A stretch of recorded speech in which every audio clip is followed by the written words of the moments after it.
शहर के कोने में एक पुराना हॉस्पिटल था जो पिछले 20 सालों से बंद पड़ा था। लोग कहते थे वहां रात में अब भी मरीजों की चीखें सुनाई देती हैं। एक दिन कॉलेज के 4 दोस्तों ने हिम्मत की और अंदर चले गए। दीवारों पर सूखे खून के निशान थे और हवा में सड़ांध की गंध थी। अचानक ऑपरेशन थिएटर का दरवाजा अपने आप खुला। अंदर टेबल पर किसी का ताज़ा खून टपक रहा था। एक दोस्त ने टॉर्च की रोशनी फेंकी तो सामने डॉक्टर का भूत खड़ा था, जिसके हाथ में खून से सना हुआ चाकू था। वह बोला, अब तुम्हारी सर्जरी की बारी है। और फिर सब कुछ अंधेरा। अगले दिन पुलिस को सिर्फ एक टॉर्च और खून से लिखा एक शब्द मिला, जिंदा नहीं।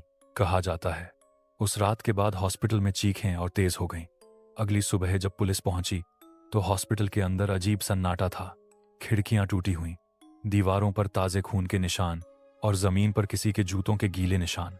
लेकिन चारों दोस्तों में से कोई भी नहीं मिला। सिर्फ टॉर्च और दीवार पर लिखा खून से बना शब्द, जिंदा नहीं। शाम को पुलिस ने जांच शुरू की। जैसे ही एक अफसर ने ऑपरेशन थिएटर का दरवाजा खोला, बिजली चली गई। अंधेरे में टॉर्च की रोशनी झिलमिलाई और सबने देखा टेबल पर वही 4 दोस्त पड़े थे, आंखें खुली हुईं पर सांसें बंद। अचानक लाइट वापस आई और डॉक्टर का भूत फिर दिखा। सफेद कोट पर खून के धब्बे, गले में स्टेथोस्कोप, होंठों पर डरावनी मुस्कान। वह बोला, मुझे मेरे मरीज चाहिए, हर रात नए मरीज। उस दिन के बाद से उस हॉस्पिटल की खिड़कियों में रात को सफेद साए घूमते दिखते हैं और कोई भी जो वहां जाता है कभी वापस नहीं आता।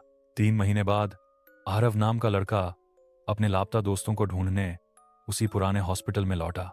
उसके हाथ में दोस्तों की एक पुरानी फोटो थी और दिल में डर नहीं, बस सच्चाई जानने की आग। जैसे ही वह अंदर गया, दरवाजा अपने आप बंद हो गया। दीवारों पर वही आवाज गूंजने लगी, अब तुम्हारी सर्जरी की बारी है। आरव की सांसें तेज हो गईं। उसने टॉर्च जलाई और देखा कि ऑपरेशन थिएटर के शीशे में उसके पीछे 4 साए खड़े थे, वही दोस्त, पर अब उनकी आंखें पूरी काली थीं। एक दोस्त ने ठंडी आवाज में कहा, हम जिंदा नहीं हैं। आरव और उसके दोस्तों की गुमशुदगी की खबर पूरे शहर में फैल गई थी। 3 महीने बाद रितिका नाम की एक पत्रकार उस हॉस्पिटल का सच जानने वहां पहुंची। उसने पुराने रिकॉर्ड्स में पढ़ा कि उस हॉस्पिटल के डॉक्टर वीरेंद्र सिन्हा पर 5 मरीजों की हत्या का आरोप था, लेकिन केस अचानक बंद कर दिया गया था। रितिका रात के समय रिकॉर्ड रूम में पहुंची। हर फाइल पर खून के निशान थे। उसने एक फाइल खोली और उसमें 5 दोस्तों की तस्वीर थी। एक फोटो में वो भी थी। उसके हाथ कांपने लगे। तभी कमरे की लाइट झपकी और कंप्यूटर अपने आप ऑन हो गया। स्क्रीन पर एक लाइन उभरी, अब तुम्हारी रिपोर्ट पूरी होगी। रितिका। पीछे से वही सर्जिकल मास्क पहने डॉक्टर खड़ा था। उसके हाथ में खून से टपकता हुआ स्कैल्पेल था। रितिका ने चीखने की कोशिश की पर आवाज बाहर तक नहीं पहुंची। अगले दिन अखबार के पहले पन्ने पर सिर्फ यही हेडलाइन छपी, पत्रकार रहस्यमयी रूप से लापता। हॉस्पिटल से मिली एक नई फाइल। उस फाइल के कवर पर अब 6 नाम थे। रितिका के गायब होने के बाद शहर में उस हॉस्पिटल को सील कर दिया गया। लेकिन एक रात अचानक उसके दरवाजे अपने आप खुल गए।